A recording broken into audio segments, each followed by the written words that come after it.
On the morning of July 12th, 2024, Matthew Restelli woke up in his home outside of Temecula, California.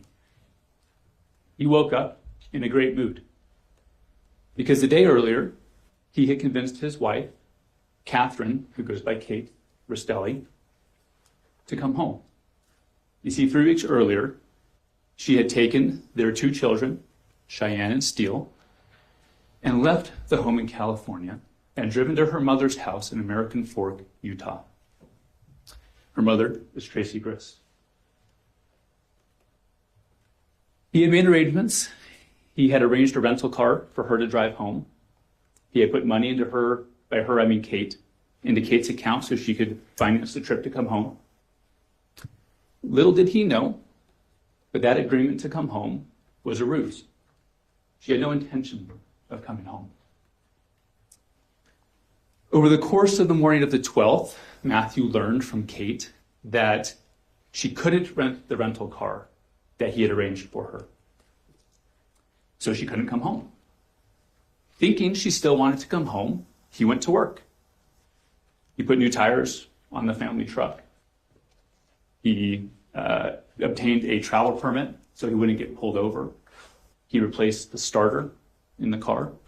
And by approximately lunchtime on the 12th, he began the 12 to 10-hour trip to American Fork, Utah.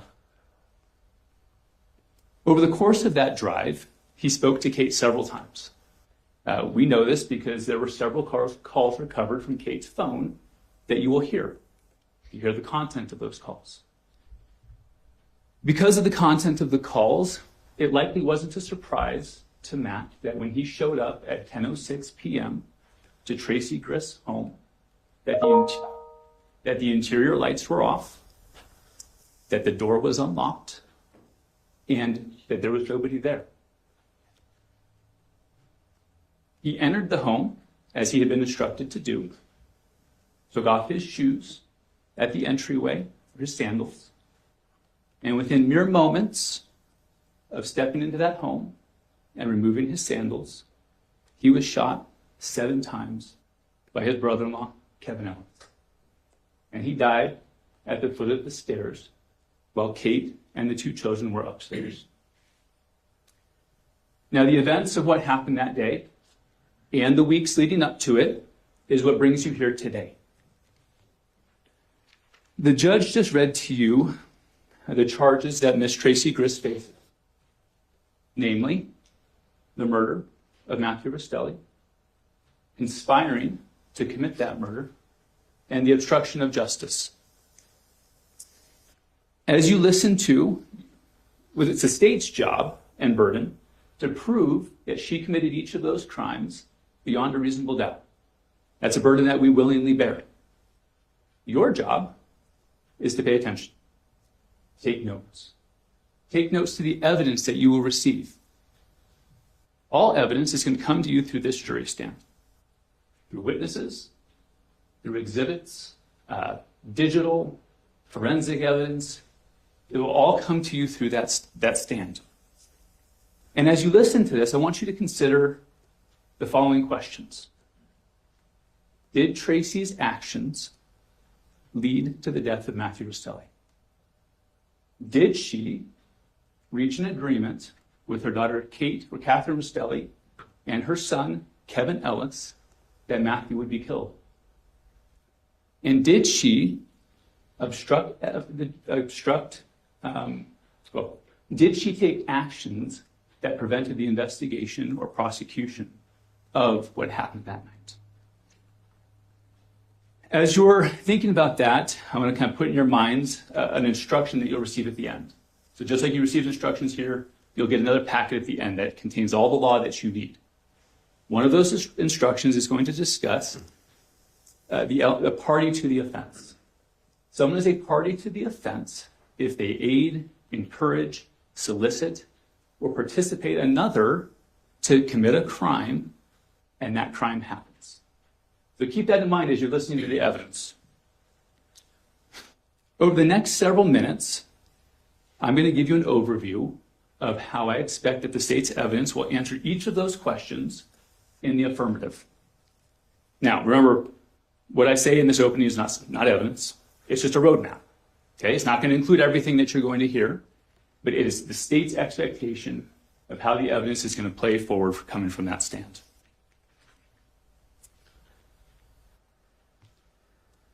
The relationship between Kate, actually this may be helpful to you.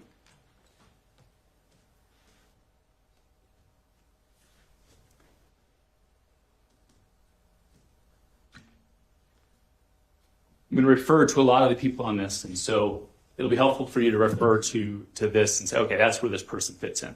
Trust, you will hear this evidence again. This is just a roadmap. In January of 2024, the relationship between Matt, the deceased, and Catherine, or Kate, his wife, had become very strained. The couple argued frequently. They argued about Kate's infidelity. They argued about their dire financial situation. But either way, it was bad. In January, the date's in the bottom right corner, Kate reached out to her mom, saying, at this point, I don't know if Matt will be going to Disney. We've been fighting so much. I want out. To which Tracey Grist responds, just say what you need to. And then, I just told your husband, don't mess with my child. I want you to know I mean that. And then a little bit later, I'll just drive 9 hours and strangle him. Appeared to be mere hyperbole at the time. Things improved enough that in February of 2024, they did go to Disney. Matt joined the entire Grist family as they went on a Disney trip. You will hear that the family procured several Apple AirTags to place on the children so that they wouldn't lose them in Disney. By May of 2024, things had deteriorated again. Kate tells her mom, I hate my life, Mom. I hate that I have kids with Matt. Similar concerns were relayed by Kate to her sister, Carolyn Fisher, who you will hear also lives in California. In June of 2024, Kate tells Carolyn Fisher, I hate him. How do I get out? To which Carolyn responded, do it one step at a time. Talk to Mom, Tracey Grist, about a storage unit. So that's what she did. Kate procured a storage unit, began to slowly move things out of the family home that she wanted to keep when she left. You'll hear that the plan was for her to leave at the conclusion of a Las Vegas trip that she and Matt were going to take in mid-June. Diane Restelli is Matt's mom. She's here in the courtroom today. You're going to hear from her. She knew about the dire financial situation that Kate and Matt were in. And knowing that now was not the time for a Vegas trip with their situation, she canceled the trip. This forced a shift or a change in the plan for Kate and Tracey.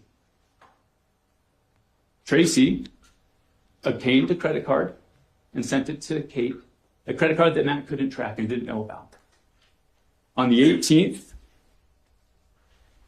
of June, she arranged for a rental car for Kate and the kids and scheduled it for the 20th.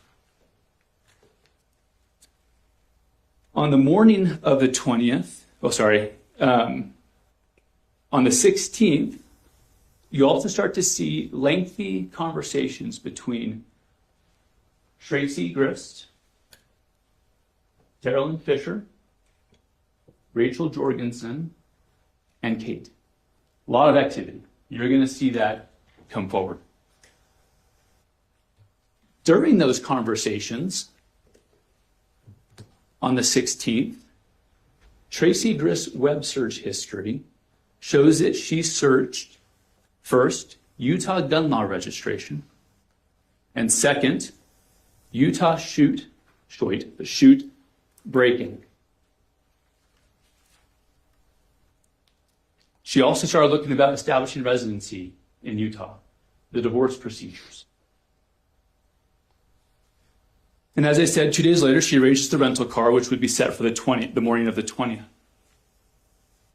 On the 20th, in the early morning hours, Carolyn Fisher texts Tracey Grist and asks if she can see the air tag that she had switched the name to truck. Tracey confirms that she'll look. That same day, this is the 20th, Kate is going to meet Carolyn at the storage unit and at the rental car agency. Carolyn tells her, I used the Apple AirTag, use some Gorilla Tape or something else to stick it somewhere in the truck. Okay? At the bottom, you'll see she expressed some reservations about this. Not sure she wants to do it. But on the 20th, she drives the family truck into town, leaves it at a shopping complex, and decides last minute, actually, you know what, yes, I am going to put the AirTag in there. She places it in a bin of trash on the floorboard of the truck. Picks up the rental car, goes to the storage unit, fills it with whatever she wanted to take, and begins the drive to American Fork. No warning to Matt that she was leaving. That same day, you will see that the family created a Facebook chat that involved Carolyn, Tracey Grist, Rachel Jorgensen, and Kate that allowed them all to monitor the location of the AirTag. And they discussed frequently its location. During Kate's drive on the 20th, Tracey Grist asked Carolyn Fisher to draft a text to send to Matt to explain that this was just a breather. She does that, and Kate sends it as drafted to Matt. Kate arrives to the home of Tracey Grist the evening of the 20th, enters the gated community where Tracey lived, and set up shop in Tracey's home. Over the next several days, Matt gets over his initial anger about Kate picking up and leaving with the kids without warning. Part of this is because he was being led to believe that this was just a breather. This was just a temporary vacation. Tracey Grist, you'll hear, went so far as to call Diane Restelli and tell her the same thing. They just need a breather. They just need some time. The entire time that Matt is being led to believe that this is a breather, the family's monitoring him. By this point, June 26th, Kevin Ellis, who also lived in the home,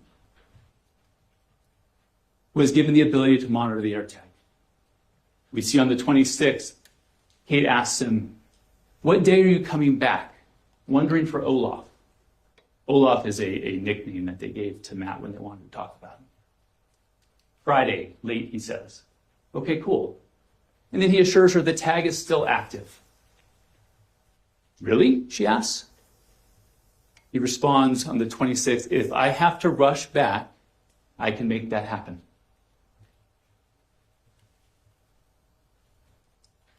Evidence will show that this was never intended to be a breather. Kate was never coming home. She was never bringing the kids back. On the 29th, Tracey, talking to two family members, the family members ask her, how's Matt taking it? Not that you care. She says, I want him to show up. He still thinks it's only for another week.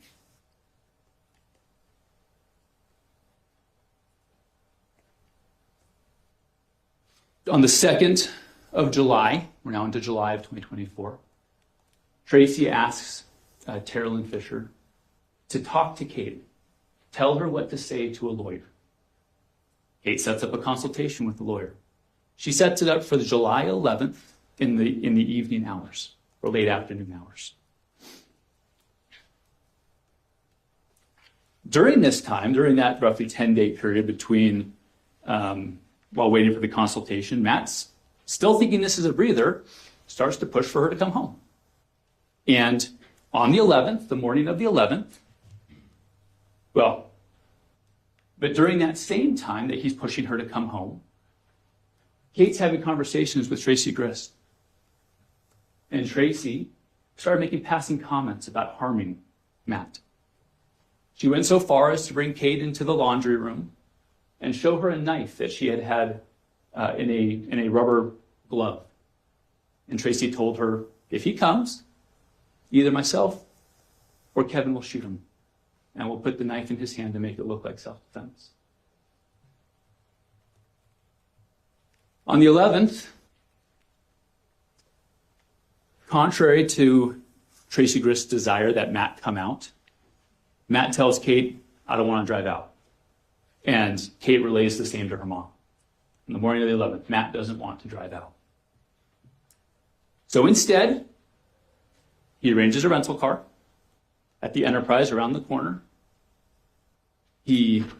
Now this is a message that Tracey sent to Kate, telling her what to say to Matt, which she does.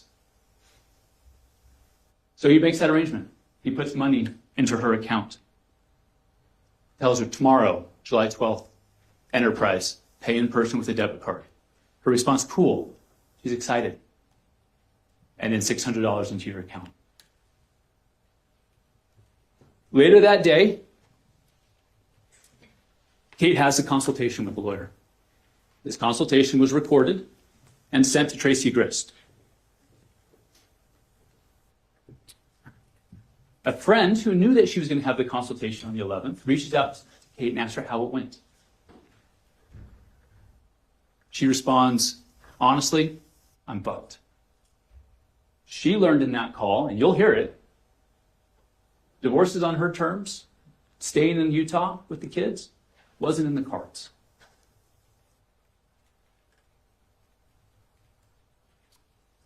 So that takes us to the 12th. Matt still thinks she's hopping in the rental car. Matt still thinks that she's going to start driving home that day. She continues the ruse. Good morning, getting up, getting moving, excited for today. Now you'll see text messages between her and her mother from the 11th. That was never going to happen. She was going to fake a sprained ankle, or she was going to go ask the rental car agency and pretend that she can't rent the car. He's excited. I'm over the moon. Can't wait to hug and kiss you all.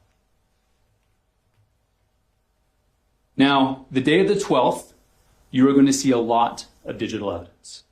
A lot of conversations between Tracey Grist, Carolyn Fisher, Rachel Jorgensen, and Kate. I'm only going to go through a couple of those. From Kate's call log, early morning of the 12th, she calls her mom and talks to her for 4 minutes.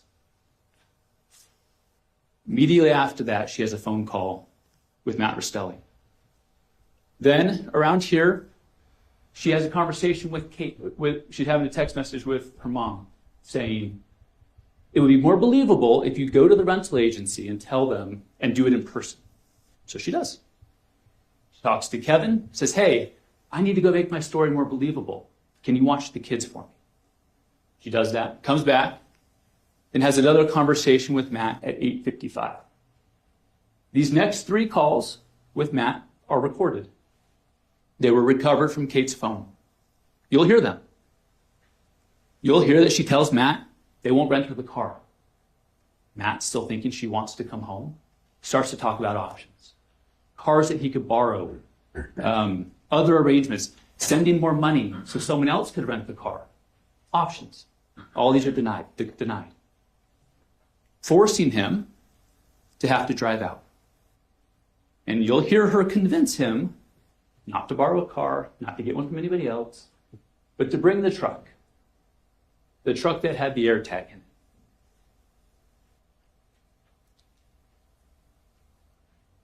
it. But he's worried. I need a starter. I still need a travel permit. So he makes those arrangements. By 9:15, he calls her and says, I got the permit. I'll go into town, get the starter.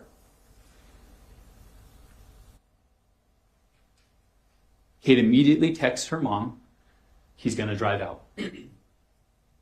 Tracey Grist says, I'll call you. They do indeed have a call. 11:39 for 5 minutes. At this point, you're going to also hear the next 3 phone calls that were made between Kate and Matt. 11:55, they talk. And at this point, things change. You hear Kate encouraging him, you're going to come in, right? Help me pack? Matt, knowing the relationship with Tracey, kind of tries to push it off. Well, can't you just be ready? Can't we just throw it all in the truck? I won't even turn the car off. I won't even turn the truck off. She insists. And ultimately, he agrees.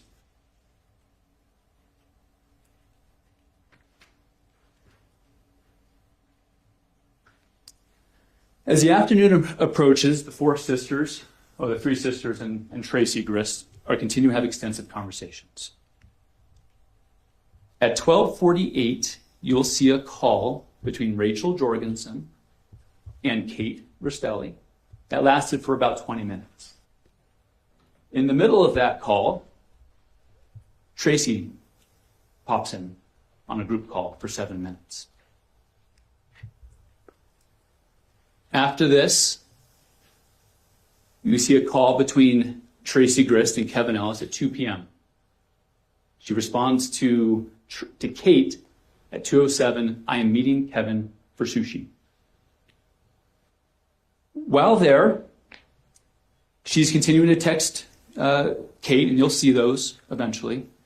But she also, at 2:13 p.m., while waiting for Kevin to arrive at sushi, searches, this is Tracey, searches the It's Happening meme.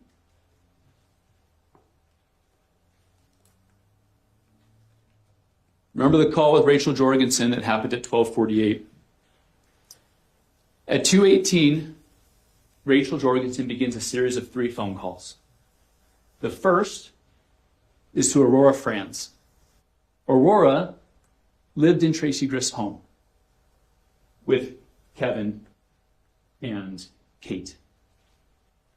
You'll hear that she made arrangements for Aurora to leave the home and come to her house in Ogden that night, despite never having been there before.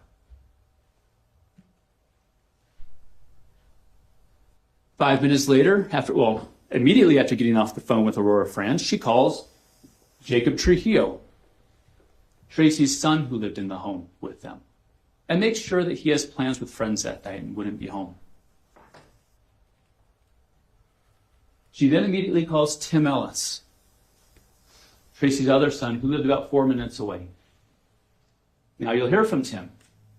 Tim will tell you that prior to this date, they had talked about Tim coming over if Matt were to ever come out, to be a peacemaker, keep the peace, because he was friends with Matt.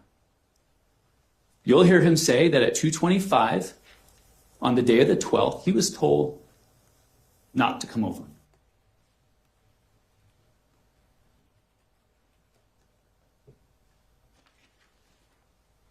With the house, you will hear that after sushi, Tracey Grist and Kevin Ellis returned to the home, had a conversation with Kate.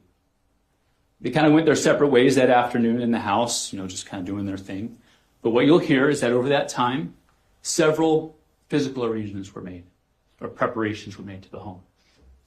As you walk into the Grist home, as you enter the home, to your right is a living room. In that living room, there's a fireplace. And directly in front of you, as you walk into the home, is the hallway leading to the stairs. Now, the toys for the children were traditionally kept in front of that fireplace in bins. Pretty messy, as kids typically are. All of those toys were cleaned and removed and placed in the office. As you walk in, there's a couch immediately to your right, a fabric couch. You'll hear that a blanket was placed over the arm of that couch, fully covering the fabric.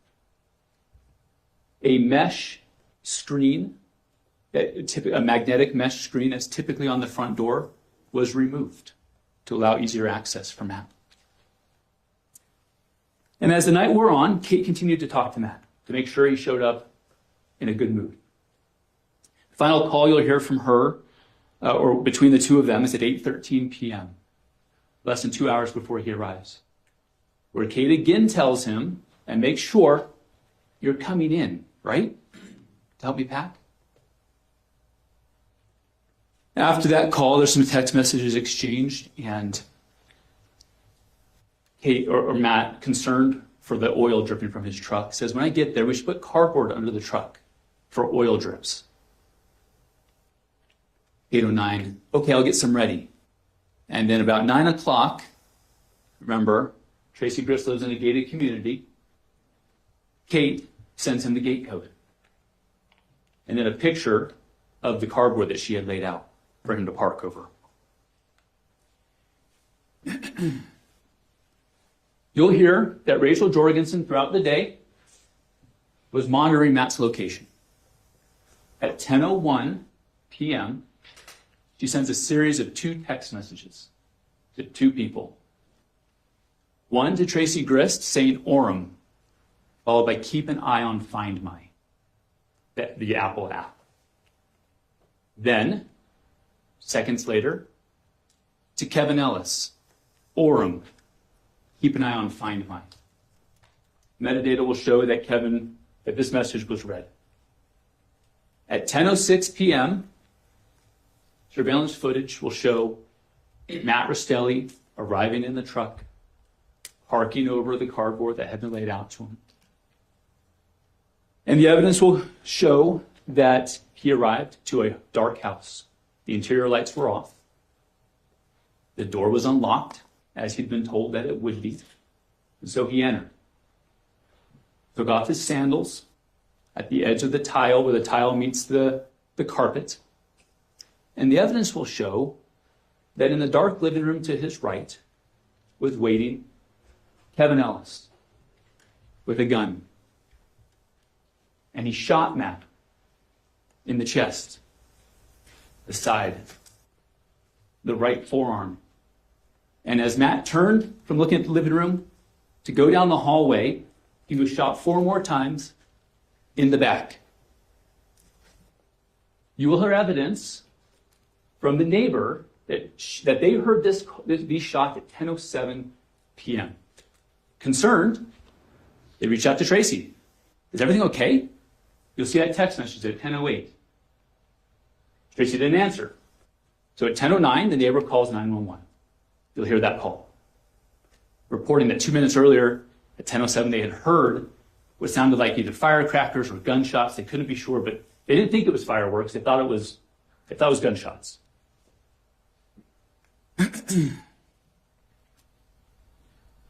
6 minutes after the neighbor calls, 8 minutes after the gunshots are heard, Tracey Grist calls 911 and reports that Matt had been shot.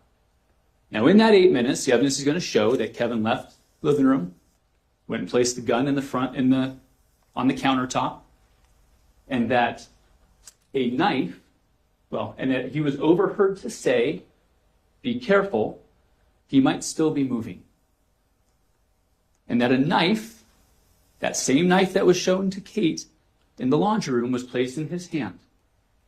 Now, you'll hear 4 pieces of information about this knife that are suspicious. And first, it was placed in his non-dominant hand. Matt's left-handed. The knife was placed in his right hand. Second, the blade of the knife, the sharp part, was facing towards Matt. And the spine was facing away, meaning the grip was backwards. And you'll see images of this. Third, it was the same arm that had been shot in the forearm, through the skin, through the tendons, through the tissue, through the bone. All things required for grip strength.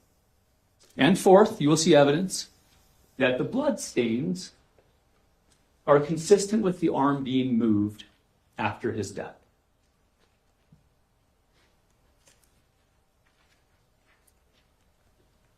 Law enforcement was dispatched based on the 10:09 phone call. This becomes important. You'll see that 2 minutes into Tracey's call at 10:15, when she called at 10:15, She's surprised because she hears knocking on the door because law enforcement had already been dispatched, and they got there. Law enforcement comes in, and at this point, Kevin had resumed his position in the darkened living room to the right. And pay attention to what he says on the body cam when law enforcement walks in. He says something to the effect of, "That guy had a knife and I," before his voice is drowned out by law enforcement. The investigation unfolded. You'll hear the varying stories between what Tracey Grist says happened that night, between what Kate says happened that night, between what Kevin Ellis says happened that night. It will become clear that they did not account for the neighbor hearing the shots at 10:07 and calling law enforcement. The day after the murder, Kate has a phone call, or is supposed to have a phone call with Diane Restelli. You'll hear those phone calls. You'll also see that immediately prior to that call, Tracey told Kate, "Don't say anything. It can be used against Kevin." No details about what happened. But Tracey Grist has two lengthy phone calls with Diane Restelli. Pay attention to what she says happened. Over the course of this trial, you're going to hear from several members of law enforcement. You're going to hear from a DNA expert. You're going to hear from a medical examiner. You're going to hear from a crime scene expert. You're going to hear from several members of the Grist family. You're going to hear from Rachel Jorgensen. You're going to hear from Tim Ellis. You're going to hear from Terrell Fisher. You're also going to hear from Kate Restelli. Now, Kate will be your first witness. She's been transported here from prison. She's in prison because she pled guilty to murdering Matt Restelli, conspiring with Kevin Ellis and Tracey Grist to commit that murder, as well as an additional charge for the discharge of a firearm that resulted in serious bodily injury. Now, to be sure, Kate, in exchange for providing evidence and information to the state, she received a plea deal that will result in her having the eligibility of parole sooner than she otherwise would have. As with all witnesses, your job is to weigh their credibility, okay? And you don't check your common sense at the door.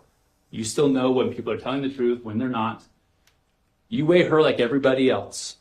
You can choose to believe all, some, or none of what she says. But note that the vast majority of what she says will be corroborated by digital and physical and forensic evidence. Finally, you will hear that both Kate Restelli and Kevin Ellis tried to talk Tracey Grist out of this, but she wouldn't be persuaded.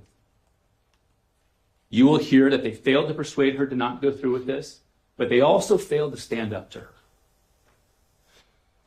As you can see from this roadmap, there's a lot of evidence. There's a lot of times, there's a lot of dates.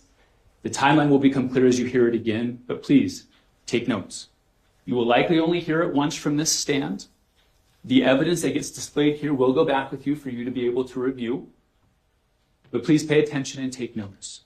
At the end of this, my colleague, Mr. Pomeroy, is going to stand up and give you a closing argument and present to you the additional evidence, present to you the conclusions that should be drawn from this.